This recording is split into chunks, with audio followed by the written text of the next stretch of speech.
देहरादून कांग्रेस द्वारा राजभवन घेराव के दौरान शामिल कार्यकर्ताओं की भीड़ को लेकर भाजपा द्वारा लगाए गए भाड़े पर लाए जाने के आरोपों पर कांग्रेस ने तीखा पलटवार किया है।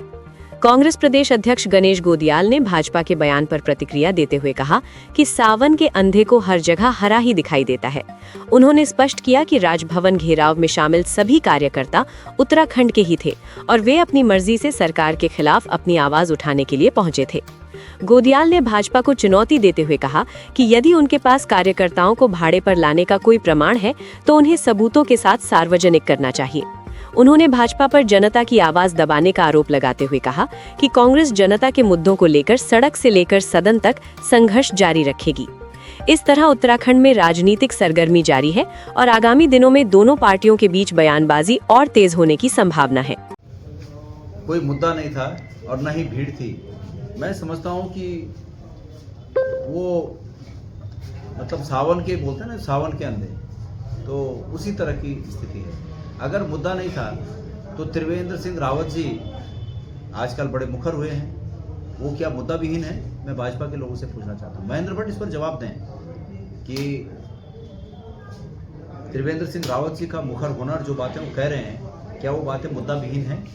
त्रिवेंद्र सिंह रावत जी के अलावा मैं महेंद्र भट्ट जी को ये पूछना चाहता हूँ कि अंकिता भंडारी के माता पिता के प्रार्थना पत्र को आधार न बनाकर किसी तीसरे व्यक्ति के प्रार्थना पत्र को आधार मानकर उस पर जांच कराना और एक हाइपोथेटिकल सिचुएशन पे जांच कराना, क्या वो इसको मुद्दा नहीं मानते हैं?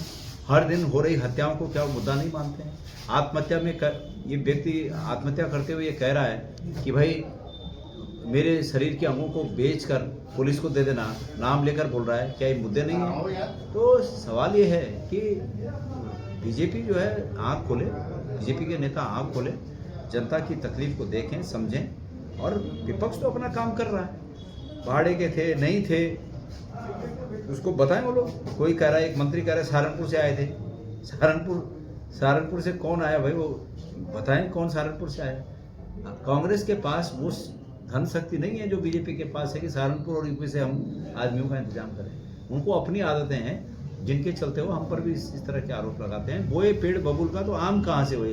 वो बबूल का पेड़ है, उसमें अगर हम उम्मीद करेंगे कि इसमें आम आएंगे तो उसमें आम नहीं आएंगे। बीजेपी बबूल का पेड़ है, उसमें बबूल ही आएगा और कुछ नहीं। फजूल की बातें, पिछले चुनाव से लेकर